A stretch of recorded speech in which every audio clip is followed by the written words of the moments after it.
मित्रों, इसके पहले जब मैं आपसे मुखातिब हुआ था, मेरी पार्टी की मीटिंग थी 4-5 दिन पहले 24 तारीख को। उस दिन मेरी पार्टी के साथियों ने मुझको अधिकृत किया था अगला राजनीतिक कदम उठाने के लिए। आप जो भी राजनीतिक कदम उठाइए, हम सब आपके साथ होंगे। आम भावना उस दिन थी। तब तक हम लोग महागठबंधन के हिस्सा थे, तो इसलिए मेरी पार्टी के अधिकांश लोगों की भावना थी कि जिस रूप में महागठबंधन चल रहा है, इस रूप में अगर हम चलते रह गए तो बिहार में 15 वर्षों से नीतीश कुमार जी बैठकर बिहार को रसातल में पहुंचा रहे हैं। नीतीश कुमार के इस रवैया से बिहार को हम मुक्त नहीं करा पाएंगे। महागठबंधन जिस रूप में चल रहा है, इस रूप में अगर हम चलते रहे तो हमारी चिंता का विषय तब भी था, आज भी है, कि कैसे 15 वर्षों के नीतीश कुमार जी के कुशासन से बिहार को बाहर लाया जाए, क्योंकि बिहार की जनता चौतरफा परेशान है। नीतीश जी ने वादे तो बहुत बड़े बड़े किए थे, सपने बहुत दिखाए थे, लेकिन हुआ कुछ भी नहीं। 15 साल अपनी कुर्सी बचाने में नीतीश कुमार जी ने अपनी क्षमता का इस्तेमाल किया, जनता को भूल गए। नतीजा हुआ कि पढ़ाई लिखाई की जो व्यवस्था थोड़ी थी भी, तो पूर्णतः इनके राजकाल में सरकारी विद्यालयों से, महाविद्यालयों से, विश्वविद्यालयों से पढ़ाई लिखाई की व्यवस्था पूर्णतः चौपट हो गई। शिक्षा ऐसी चीज है जिस के माध्यम से ही गांव के गरीब घर के बच्चों की तकदीर बदल सकती है। अच्छी शिक्षा होगी, बेहतर शिक्षा होगी तो बेहतर इंसान बनेंगे। नौजवानों को भी अच्छा रोजगार तभी मिलेगा जब शिक्षा बेहतर उनको मिल पाएगी।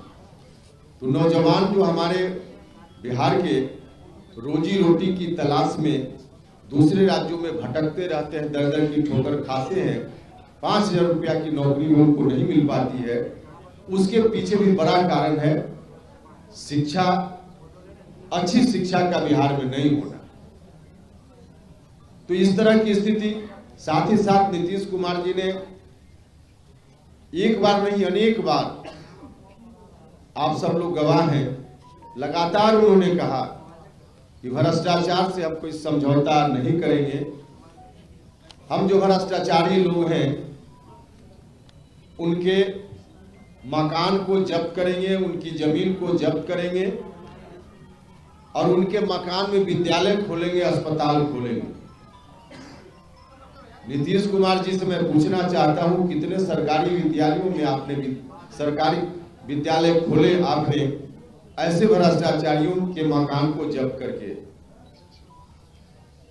नारा जरूर इन्होंने दिया, लेकिन पुरानी सरकार की राह पर नीतीश कुमार भी चल पड़े। पुरानी सरकार में बैठे हुए लोग दोनों हाथ से खजाना को लूटते थे। पहले वाले 15 साल वाले, नीतीश कुमार जी ने तरीका थोड़ा बदल दिया, माध्यम बीच में अधिकारियों को, दूसरे लोगों को माध्यम के रूप में इस्तेमाल किया, लेकिन लूट इनके राज्य में भी उससे भी ज्यादा और बढ़ गई। भ्रष्टाचार इतना चरम पर हो गया कि सरकारी कार्यालय में बिना घूस दिए हुए न एक काम पहले होता था और न नीतीश जी के राज में।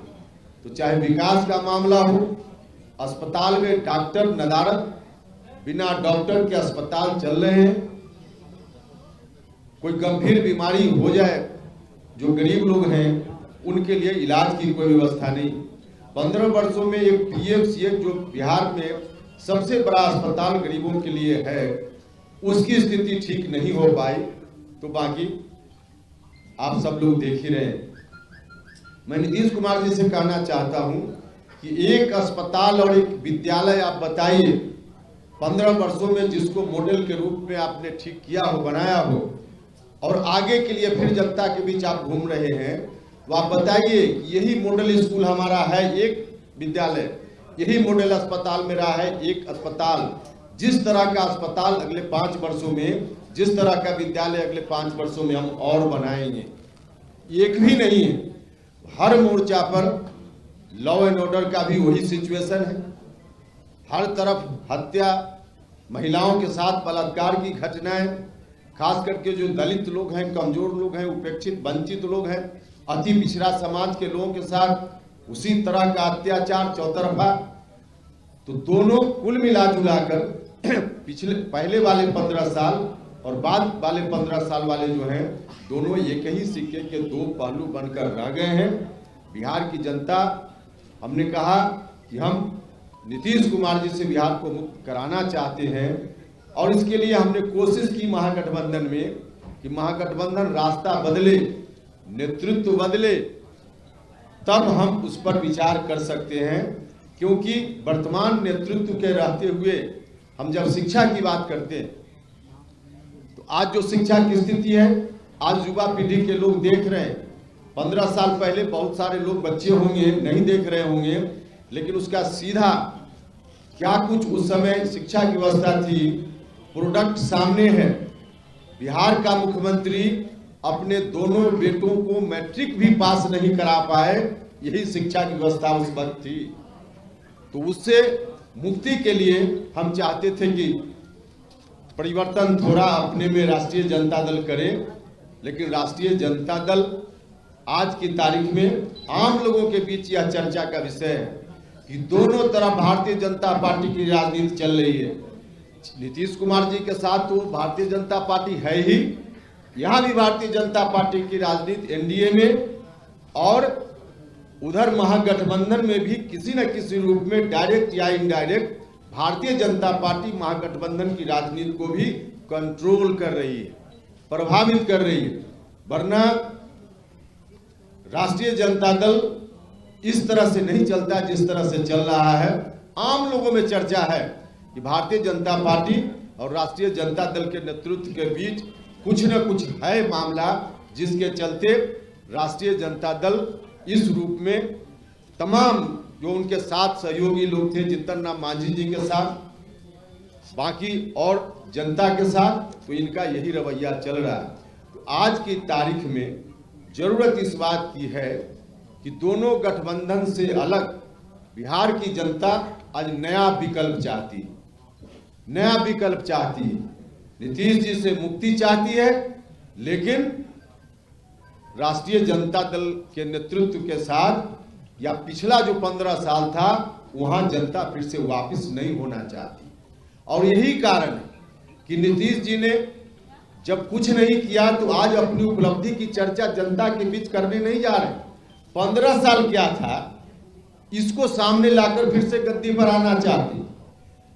देखिए, नीतीश कुमार जी तो उस तरह का बर्ताव कर रहे हैं जैसे 30 नंबर लाकर कोई विद्यार्थी पास करता है, पास मार्क्स 30 है, किसी फेल विद्यार्थी को 15 नंबर आया हो और नीतीश कुमार जी उससे कंपैरिजन करके कहते हैं कि हमको 17 नंबर आया। फेल विद्यार्थी से नीतीश कुमार जी कंपटीशन कर रहे हैं, उनको 15 नंबर था तो आपको 17 नंबर, 30 नंबर आपने नहीं हासिल किया। तो आज यही स्थिति है। इसलिए जनता चाहती है, आम लोगों में इस बात को लेकर बड़ी बेचैनी की स्थिति है कि आखिर क्या करें। मुक्ति चाहिए, लेकिन मुक्ति चाहिए तो पुराना 15 साल की ओर नहीं लौटना है, या जनता चाहती है। और इन्हीं बातों को ध्यान में रखते हुए हमने महसूस किया कि एक नया विकल्प, बेहतर विकल्प बिहार की जनता के सामने देना चाहिए। और जो बेहतर विकल्प की हम बात करने के लिए इकट्ठा हुए हैं, इसमें तत्काल बहुजन समाज पार्टी मायावती जी के आशीर्वाद के साथ, और मेरे बगल में बैठे हुए जनवादी पार्टी सोशलिस्ट, हम सब लोग आज एक साथ मिलकर गठबंधन बनाने का हमने फैसला किया है, और इस हिसाब से हम लोग आगे चलेंगे। बाकी बहुजन समाज पार्टी के नेता और दूसरे नेता बोलेंगे। सिर्फ एक बात मैं कहना चाहता हूं कि अब की बार शिक्षा वाली सरकार, अगर चाहिए रोजी रोटी और रोजगार तो अब की बार शिक्षा वाली सरकार। इन्हीं नारों के साथ हम चुनाव में जाएंगे।